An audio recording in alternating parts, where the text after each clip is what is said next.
Hey guys, this is Vaibhav Agarwal and welcome back to our YouTube channel study material. Friends, आज के इस video में अपन discuss करेंगे कि अगर आपका पैकेज 10 लाख रुपए है तो आपकी इन हैंड सैलरी कितनी बनेगी, राइट। तो कुछ लोगों की सैलरी हो सकता है कि 12 लाख हो, 18 लाख हो सकता है 5 लाख हो, 4 लाख हो, 8 लाख हो, कुछ भी हो सकता है, राइट। तो वो इस वीडियो को देखकर आप अंदाज़ा लगा सकते हैं कि अगर आपका पैकेज इतना है तो आपके अकाउंट में कितनी रुपए क्रेडिट होगी हर मंथ सैलरी, राइट। तो friends, without wasting time, let's start this video. Okay friends, तो यहाँ पर बात करते हैं 10 लाख रुपए की। जैसा मैंने आपको बताया, अगर आपका पैकेज 10 लाख रुपए है तो अब कुछ लोग सोच रहे होंगे, जैसा कि मैं भी सोच रहा था जब मैं एमएनसीज में मैंने मतलब एमएनसीज क्या मतलब जब मैं आईटी कंपनी में नहीं आया था, मैंने सोचा था कि ओके, अगर मेरा पैकेज 5 लाख रुपए है तो 5 लाख को 12 से डिवाइड करेंगे और उतनी मेरी सैलरी होगी और वो आ जाएगी मेरे अकाउंट में, राइट। लेकिन ऐसा नहीं होता है, जैसा कि मैं आपको यहाँ पर डिटेल में ईच एंड एवरीथिंग आपको बताने वाला हूँ कि आपका जो पैसा है वो कहाँ कहाँ डिडक्ट होता है और उसमें से कितना पैसा आपको वापस मिल सकता है, वो सब चीज़ें अपन इसमें देखेंगे।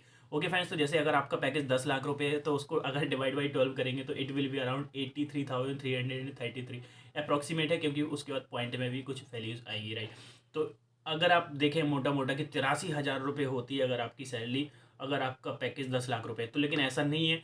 तो आपकी सैलरी अकाउंट में कितनी क्रेडिट होगी हर मंथ, वो अपन देखेंगे डिटेल में। और मैं तो यहाँ पर मैंने आपको नेक्स्ट स्लाइड में पूरे जो पैरामीटर्स होते हैं, जो आपका हाउस रेंट अलाउंसेस होता है, कुछ आपकी ग्रेजुएटी अमाउंट होता है, पीएफ होता है, कुछ एक्स्ट्रा बेनिफिट्स वगैरह भी होते हैं, वो सब मैंने इस स्लाइड में डाले हुए हैं। तो मैं एक एक चीज़ को यहाँ पर आपको एक्सप्लेन करूँगा। ओके फ्रेंड्स, तो सबसे पहले बात कर लेते हैं, अगर आपका पैकेज 10 लाख रुपये तो अगर उसको आप 12 से डिवाइड करेंगे देन इट विल बी 83,333। तो यहाँ पर कंपोनेंट्स आप देख सकते हैं। तो मैंने एक जर्नल स्क्रीनशॉट लिया हुआ है, मतलब मैंने एक फ्रेंड से निकाला हुआ है और उसका पैकेज भी समथिंग अराउंड 10 लाख रुपीज़ है। तो वहीं से मैंने ये निकाला हुआ है। मैं यहाँ पर कंपनी का नाम डिस्क्लोज़ नहीं कर सकता हूँ फ्रेंड, और ना ही अपने फ्रेंड का नाम डिस्क्लोज़ कर सकता हूँ। तो बेसिक सैलरी जो है उसकी है 28,777। House rent allowance that is HRA, उसको कितना मिलता है 15,700 रुपये। एड हॉक अलाउंसेस में हो सकता है कि आपके बकेट बास्केट ऑफ अलाउंसेस आप कह सकते हैं, राइट, जैसे कि इन्फोसिस में होता है बास्केट ऑफ अलाउंसेस, राइट। तो कुछ ही कंपनी में होता है एड हॉक अलाउंस, किसी में कुछ और होता है, एक्स्ट्रा बेनिफिट्स होता है, राइट। वो था उसका 32,061 rupees. And then after that miscellaneous allowances 3,333। तो ग्रॉस एंडिंग जो उसकी इन सबको अगर आप टोटल करते हैं, चारों कंपोनेंट्स को, basic, HRA, ad hoc allowance और मिसलिनियस अलाउंस को, then it will be 79,871, right. तो फ्रेंड्स, अभी आप सोच रहे होंगे, एक डाउट आया होगा कि यार अभी तो अपन ने 10 लाख को 12 से डिवाइड किया था, तो 10 लाख को 12 से अगर डिवाइड करते हैं तो it should be around 83,000, right. तो यहाँ पर तो 79,000 और 80,000 बचा है, तो बाकी अमाउंट कहाँ गया, राइट। तो फ्रेंड्स, बाकी अमाउंट मैं बताऊँ आपको, वो आपका पीएफ में डिडक्ट हो गया है, क्योंकि जो आपका सीटीसी होता है फ्रेंड, तो सीटीसी में दो पीएफ आपके इंक्लूड होते हैं। एक होता है एम्प्लॉय का पीएफ, मतलब जो आप काम कर रहे हो, एम्प्लॉय मैं हो गया, आप हो सकते हैं, राइट। एक होता है एम्प्लॉयज़ का PF, employees in the sense जहाँ पर आप काम कर रहे हैं, कंपनी की तरफ से पीएफ होता है, राइट। तो दो बार आपका जो सीटीसी, मतलब दो बार जो है आपका पीएफ वो इंक्लूड होता है सीटीसी में। सपोज आपका पैकेज 12 लाख रुपये और आपका अगर पीएफ है 5,000 रुपये, तो उसमें 5,000 रुपये आपकी तरफ से डिडक्ट होगा, 5,000 रुपये कंपनी की तरफ से ही डिडक्ट होगा, आपकी सैलरी में से ही डिडक्ट होता है, राइट। तो वो जाके पीएफ में आपकी इंक्लूड होता है, राइट।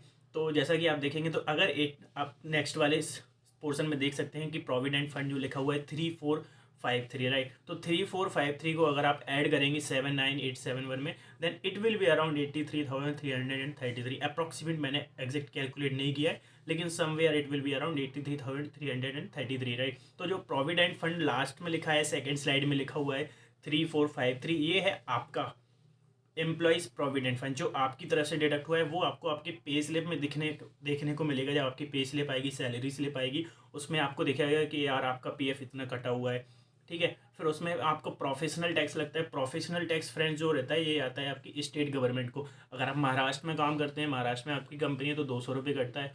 एंड मतलब सभी स्टेट के अलग अलग होते हैं, कहीं कहीं पे प्रोफेशनल टैक्स 150 रुपये, कहीं कहीं प्रोफेशनल टैक्स 250 रुपये, बट मैक्सिमम स्टेट्स में आप देखेंगे तो प्रोफेशनल टैक्स 200 रुपीज़ होता है, राइट, ईच मंथ।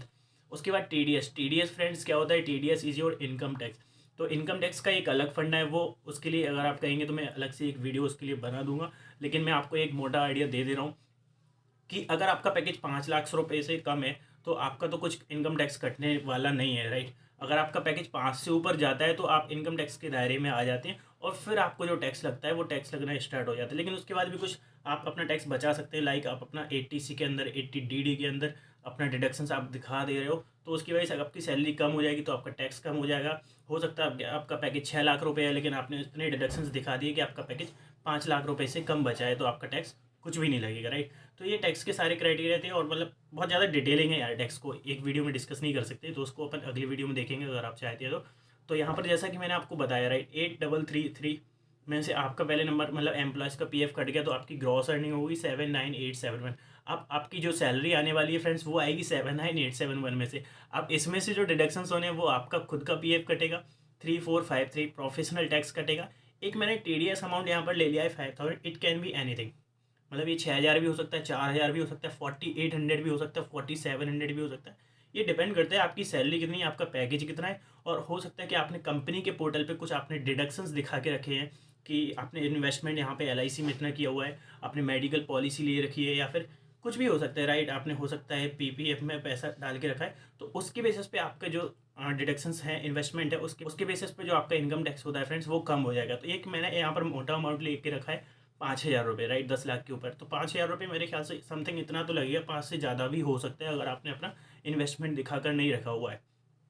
तो फ्रेंड्स, अब अगर अपन तीनों पैरामीटर को ऐड करेंगे, that is PF, PT that is professional tax, and TDS that is income tax, right, तो इन तीनों को अगर अपन ऐड करेंगे देन इट विल बी 8653, और फिर आपको ग्रॉस अर्निंग में से इतने आपको डिडक्शंस माइनस करने पड़ेंगे, देन इट विल बी 71218, मतलब 71,218 रुपये आपके अकाउंट में क्रेडिट होगी अगर आपका पैकेज 10 लाख रुपये, राइट। तो आप सोच रहे होंगे यार 12,000 रुपये कट गए, यार कहाँ गए मेरे 12,000, बर्बाद हो गए।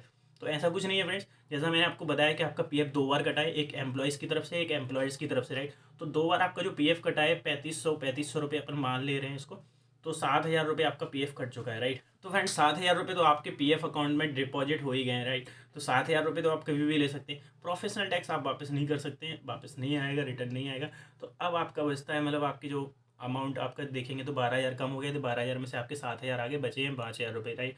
तो 5,000 के लिए आप क्या कर सकते हैं, मतलब आप ज़्यादा से ज़्यादा अपना इन्वेस्टमेंट कर सकते हैं, लेकिन इन्वेस्टमेंट की भी एक लिमिट होती है कि आप इससे ज़्यादा इन्वेस्टमेंट नहीं कर सकते, इससे ज़्यादा आप टैक्स नहीं बचा सकते, राइट। तो उसके ऊपर भी सपोज मैं मान लेता हूँ कि आप 2,000 रुपये और टैक्स अपने कम कर सकते हैं, तो 3,000 रुपये आपको देना पड़ेगा।